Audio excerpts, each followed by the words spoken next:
생각이 깊어질 때 얻는 지혜라고 하는 제목으로 말씀을 나누려고 합니다. 가을이 되어져서 사색의 계절이라 이렇게 말을 합니다. 생각하는 계절이라고 하는 것이지요. 그 생각이 깊어지면 깊어질수록 우리는 더 많은 지혜를 얻는다라고 하는 것을 오늘 본문이 지금 이야기하고 있다고 하는 것이죠. 본문의 이야기는 잠언서의 지혜자가 어느 날 한 포도원을 지나갑니다. 그런데 엉망이 되었어.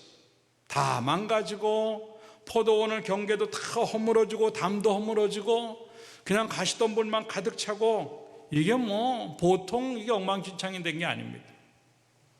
그러면서 왜 저렇게 되었을까? 그 생각을 하는 거. 오늘 본문에도 보니까 그 사람이 그런 얘기를 하죠. 32절의 말씀에 보니까 내가 보고 생각이 깊었고 라고 하는 거. 그리고 또 보고 훈계를 받았다. 오늘 제목이 그거예요. 생각이 깊기 때문에 얻어지는 지혜. 저 사람은 왜 저렇게 해놨을까? 저 포도원은 왜 저렇게 됐을까? 그리고 저 포도원의 주인은 어떤 사람일까? 그러면서 내린 결론은 게으른 사람이었겠구나. 그리고 포도원에 대해서 관심도 없고 잘 가꾸지도 않는 사람이겠구나. 생각을 하면 할수록 자기에게 결론이 오는 거예요. 나는 그러면 내 포도원은, 내 돌담은, 내 인생은 어떨까? 다른 사람의 모습을 보고 자기를 보면서 생각을 하다 보니까 뭔가 거기서 교훈을 얻었다. 지혜가 생기는 거예요. 어떻게 살아야 되는가? 31절에 다시 한번 보니까 가시덤불이 그 전부에 덮였으며 그 지면이 거친 풀로 덮였고 돌담이 무너져 있기로 라고 하는 말. 이 정도 상황이 되면 회복이 불가능한 상황이에요. 더 이상 이것에서는 아무것도 나올 수 없겠다라고 하는 겁니다. 근데 그게 남의 이야기일까? 내 이야기일 수 있다고 하는 거죠. 그런데 우리는 다른 사람들 모습을 보는 건 물론이거니와 내 자신을 보아도 이렇게 살다간 큰일 나겠구나라고 하는 게 한두 가지가 아니잖아요.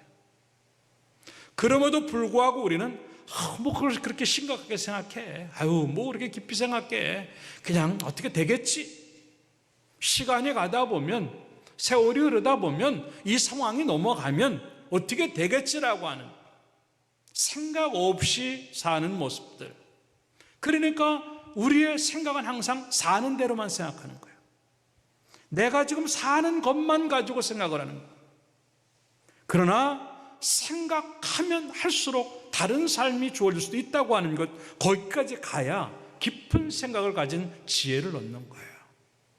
오늘 예배를 드리면서 많은 생각들을 하고 살겠지만도 다시 한번 내 인생을, 내 믿음을 조금 더 깊이 고민하고 생각하면서 하나님 우리에게 주시고자 하는 말씀이 뭔가를 깨닫는 지혜를 얻어서 지혜로운 삶들을 통하여 다시는 그러한 실수를 반복하지 않은 멋진 삶들을 살아가는 축복의 예배가 되기를 주님의 이름으로 축원합니다. 그 생각을 깊이 했을 때 얻어지는 지혜가 뭘까? 몇 가지로 생각해 보면서 은혜를 나누고자 같이 따라서 합시다. 열매에 대한 지혜다. 네. 포도원을 바라보면서 엉망이 된 그 모습을 보면서 저긴 열매가 있어야 되는데 지금 포도 열매를 맺혀야 되는데 근데 그게 안 보인단 말입니다. 그걸 보면서 나 자신을 보는 거예요. 나에게는 열매가 있을까라고. 남겨진 게 있을까? 어떤 결과물이 있을까? 그걸 좀 생각해 보는 거예요. 가을이라고 하는 계절은요, 누가 뭐래도 열매의 계절이에요. 다른 사람들은 다 열매를 가지고 있는데 나만 없다? 그럼 이건 참 부끄러운 일이고 참 수치스러운 일이라고 하는 거죠. 그렇기 때문에 이 잠언의 기자는요, 지금 그 얘기를 하는 겁니다. 왜 열매가 있어야 되는데 없지? 그러면 나에게는 그 열매가 있을까? 이것 없다면 나도 남들이 볼 때 욕하고 손가락질하고 똑같이 비난할 것 아닌가? 내 모습이 지금 그렇지 않을까라고 하는 생각에 자기 열매를 한번 돌아보는 그런 지혜를 지금 얻고 있다라고 하는 것이죠. 포도원이라고 하는 이 비유를 한 이유가 거기에 있어요. 그 당시에 이 포도라고 하는 것은 가장 가치 있는 열매였어요. 근데 포도라고 하는 것은 다른 데 의미가 있지 않아요. 넝쿨이 얼마나 멋있는가, 잎이 얼마나 무성한가, 뿌리가 얼마나 좋은가, 아무 의미 없어요. 얼마나 많이 심겼는가, 아무 의미 없어요. 포도에는 오직 하나의 의미는 열매예요.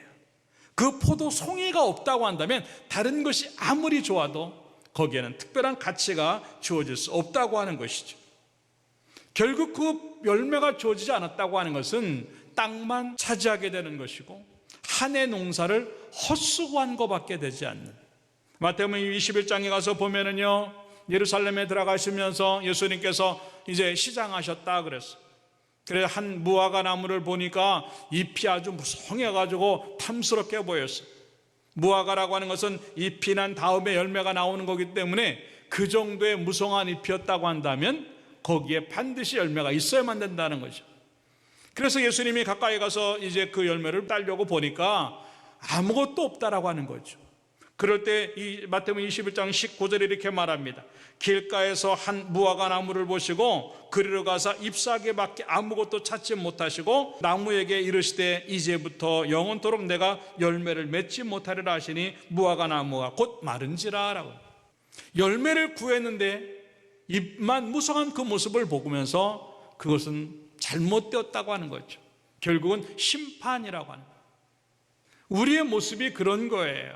모양은 그대로 신앙인의 모양이 있고 뭔가 한 것 같은 잎사귀야 무성한 것 같은 그런 모습이 있지만 정작 원하는 열매가 없다고 한다면 우리는 잘못 온 거예요. 그런데 많은 경우에 착각을 해요. 하나님과 관계가 없는 일들을 해놓고 믿음하고는 아무 상관없는 일만 해놓고는 내가 뭔가 했다고 느끼는 착각.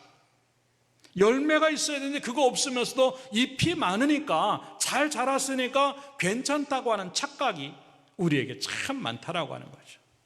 착각하지 않고 생각해 봅시다. 그래서 지혜를 얻으면서 남김이 있고 열매가 주어지는 그러한 모습. 이사야 5장에 보면은요, 그 얘기를 똑같이 하고 있습니다. 하나님께서 이스라엘 백성들을 향해서 책망하시는 내용이 바로 열매 없음에 대한 것이었어요. 그러면서 뭐라고 말을 하고 있냐면 4절에 내가 내 포도원을 위하여 행한 것에 무엇을 더할 것이 무엇이랴, 내가 좋은 포도 맺기를 기다렸거늘이라고 하는 겁니다.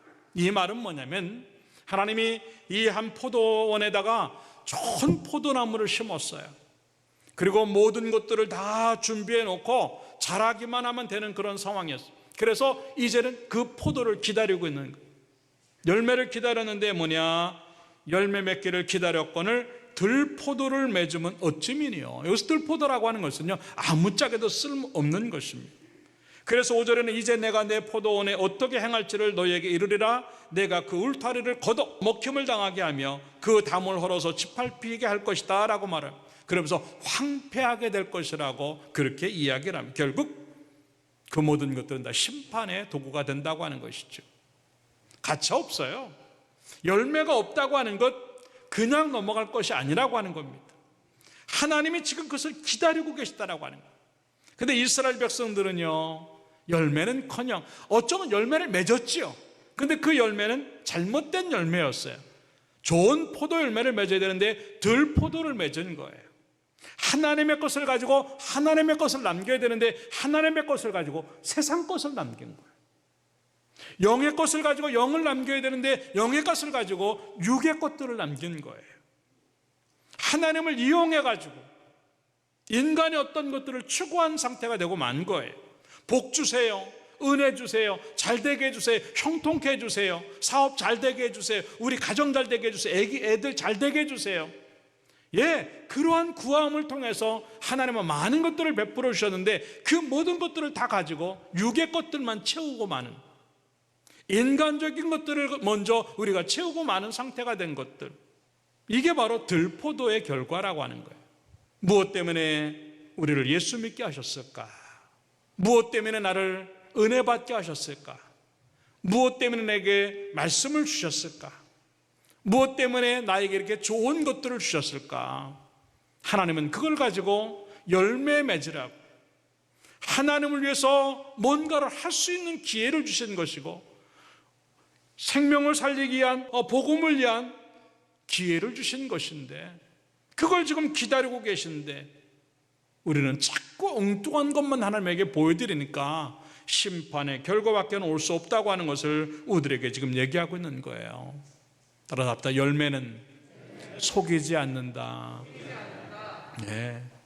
열매를 보고 그들을 알기 때문에 내게 열매가 어떤 열매를 맺혔는지, 그리고 나는 그 열매가 있는지 없는지 모든 것들은 바로 내 원래 모습이기 때문에 그럴 수밖에 없다고 하는 거예요.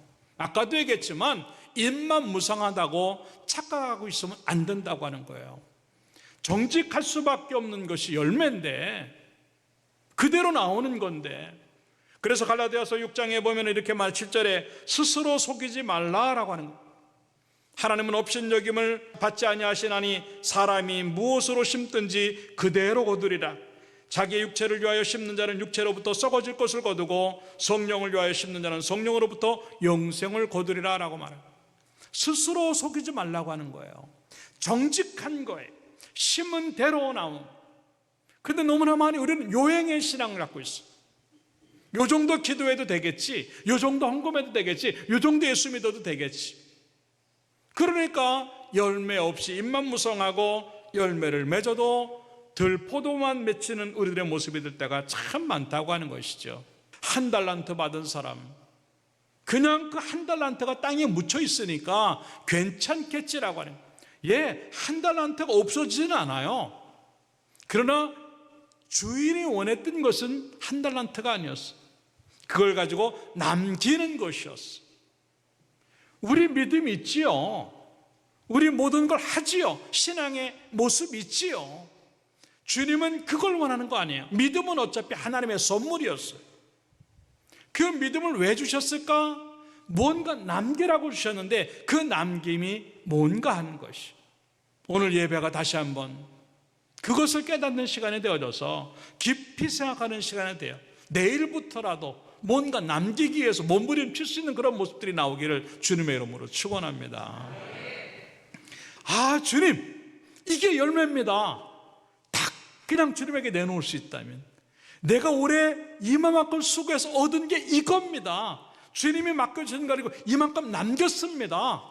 그냥 뭔가를 보여드릴 만한 결과물을 가지고 주님에게 간다고 한다면 그게 얼마나 뿌듯할까 하는 거예요. 사랑하는 여러분들, 얼마 남지 않은 오래의 시간들이겠지만도 그래도 남겨준 시간이 있다고 하는 것에 감사하면서 다시 힘을 내요. 우리의 허물어진 담도 좀 쌓고, 이 거칠어진 그 땅도 좀 잘 만들고, 가시덤불 있는 것들 다 좀 제거해내고 다시 한번 힘을 내어줘서 멋진 열매가 마지막까지 맺힐 수 있는 우리의 모습들이 만들어지기를 주님의 이름으로 축원합니다. 두 번째 따라합시다. 태도에 대한 지혜다. 네, 나는 최선을 다했을까? 저 사람은 저 정도밖에 못하는 이유가 뭘까? 아까도 얘기했지만 게으름이라고 하는 단어를 사용합니다. 게을렀을 거야. 게을렀을 거야. 모든 삶의 결과는 태도에, 행함에 의해서 달라진다고 하는 것을 우리에게 보여주는 겁니다. 나는 믿음의 태도가 어떨까라고 하는 거죠. 한 해 동안 살아오면서는 어떤 모습으로 살아왔을까? 물론 이 포도원 지기도 처음엔 잘했겠지요. 포도원이 있으니까 한번 멋있게 한번 키워보자. 뭐 나름대로 많은 꿈을 가지고 많은 계획을 가지고 아마 시작했을 것이에요. 근데 어느 정도 시간이 지나니까 잘 되거든요. 아이, 뭐 그냥 나도 잘 되겠구나. 이만하면 되겠구나. 뭘 더 바래? 아유, 이제 됐어. 어쩌면 그 순간, 이만하면 됐다라고 하는 그 순간에 그 포도원은 거기서 멈춰졌을지 모른다고 하는 것이죠. 이게 게으름이에요. 이만큼 했으면 됐어. 더 걱정 안 해도 돼. 아닙니다. 아끼면 아낄수록 더 세밀한 보살핌이 그에게 있어야 되는데 그러한 태도가, 그 모습이 그에겐 없었다라고 하는 것이죠. 인생의 모든 것들이 마찬가지입니다. 처음 자라는 그 모습들이 오랫동안 지속이 되는 것, 그게 어찌 보면 우리의 태도에, 할 수 있는데 안 하는 것, 이게 어쩌면 게으름이에요. 그 게으름이라고 하는 게 나를 딱 멈추게 만들어. 더 이상 못 가게 만들어. 그 때문에 내가 지금 게으른가 안 게으른가를 뭐로 알 수 있는 줄 아세요? 계속 잘하고 있는가 하는 거예요. 계속 똑같은 마음, 아니면 더 열정적인 마음으로 그걸 하고 있는가 하는 것. 그거 보면 내가 게으른가 안 게으른가를 그냥 아는 거예요. 멈춰 있다면 이거는 바로 그 게으름이 우리를 지금 발목을 잡고 있다고 하는 거예요. 정말 예수 믿는 사람들에게 치명적인 말은 뭐냐면 너 게으르다. 너 왜 이렇게 기도가 게을러? 왜 이렇게 말씀에 게을러? 왜 이렇게 사역에 게을러? 지각한다. 이런 얘기 듣는 게 창피한 얘기입니다. 신앙인들에게는요. 그래서 로마노스 12장 21절의 말씀에 보면 부지런하여 게으르지 말고 열심을 품고 주를 섬기라라고. 따라서 부지런하여 게으르지 말고 열심을 품고 주를 섬기라. 우리 엘드림 성도가 그렇게 되길 주님의 이름으로 축원합니다. 누구에게든지 왜 이렇게 게으르냐 그 소리는 안 듣기를 주님의 이름으로 축원합니다. 고린도서 10장 12절에서 뭐라고 말을 하고 있냐면 그런즉 선줄로 생각하는 자는 넘어질까 조심하라 그랬어요. 이 말하면 됐지. 아유 내가 그동안 교회를 위해서 얼마나 수고했는데 십자가의 보혈을 생각하면 구원의 은혜를 생각하면 지금까지 살아온 걸 생각하면 한 거 아무것도 없어요. 지금 깊이 생각해야 돼요. 이 정도 갖고 안 돼. 따라합시다. 이 정도 갖고는 안 되지. 네, 정말 그 마음. 내 태도가 나를 보여주는 거예요. 코로나19 때문에 조심해야 돼요. 그러나 조심하는 거하고 멈춰있는 거는 달라요. 조심하는 거하고 게을러진다고 하는 건 다른 거예요. 너무나 많이 우리는요 선줄로 생각하는 거예요. 땅만 허비하는 나무처럼 직분만 가지고 나도 못하고 남도 못하게 만드는 나는 아니까 결국 내 좋은 것들을 가시덤불이 다 이제 차지하고 내 좋은 것들을 전부 다 이제 허물어뜨리는 끔찍한 결과를 경험할 수밖에 없다고 하는 거죠. 자주 얘기하지만 어찌 보면 그게 너무 오랫동안 멈춰져 있어가지고 더 잘해야 되겠다고 하는 간절함조차도 없어진 나의 모습은 아닌가. 그 뜨거움과 열정조차도 없어진 내 모습은 아닌가. 33절에 이렇게 말합니다. 그 게으름을 내가 좀 더 자자, 좀 더 졸자, 좀 더 누워있자. 가장 편한 자세. 네, 얼마나 편하겠어요. 근데 그 편함이 불편함으로 와요. 34절에 이렇게 말합니다. 내 빈궁이 강도같이 오며 내 곰핍이 군사같이 이르라. 빨리 온다고 하는 뜻입니다. 게으름이 내 인생을 가장 빨리 멈추게 하는 도구가 되는 거예요. 뭐가 어떤 그 어려움이나 아픔이나 그 힘든 일이나 고민거리가 문제거리가 내 인생을 멈추게 만드는 게 아니라 내 인생을 가장 먼저 멈추게 만드는 것이 바로 게으름이라고. 내 스스로가 망가진다고 하는 얘기죠. 그냥 편하게 지금 살 것인가? 그래서 나중에 불편할 것인가? 지금 조금 불편하지만 그것 때문에 나중에 더 편할 것인가? 게으름의 차이가 그걸 만든다고 하는 것을 우리에게 지금 얘기하고 있다고 하는 것이에요. 그래서 키르케고르라고 하는 사람은 뭐라고 말하냐면 게으름은 모든 악의 뿌리라고 말을 하면서 이 말은 뭐냐? 따라서 자기 자신답게 되기를 거부하는 것이다. 예? 예. 자기 자신답게 되는 것을 거부하는 게 게으름이다 그랬어요. 내가 얼마나 큰 잠재력을 갖고 있고 얼마나 더 큰 일, 위대한 일을 할 수 있는 사람인가 해보지 않았기 때문에 몰라요. 아무도 그 잠재력을 알지 못하기 때문에 나다움이 뭔지를 모르는 거예요. 근데 부지런하다 보니까 나다움이 만들어지면서 그 잠재력이 터져 나오더라고 하는 거예요. 그러니까 훨씬 더 위대한 인생을 살아가는 거예요.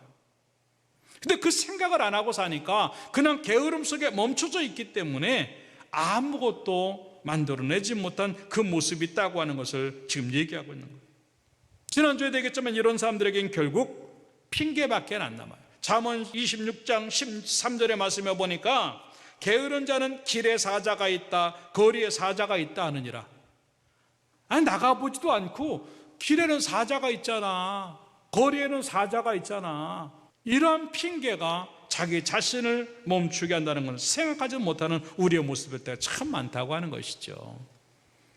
여러분들, 나를 멈추게 하는 것이 뭔가를 다시 한번 생각해 보면서 그걸 끊어내고 계속 잘할 수 있고 계속 더 나아질 수 있는 그 모습이 되어서 열매가 주어지고 결과가 주어지는 여러분의 모습이 있기를 주님의 이름으로 축원합니다.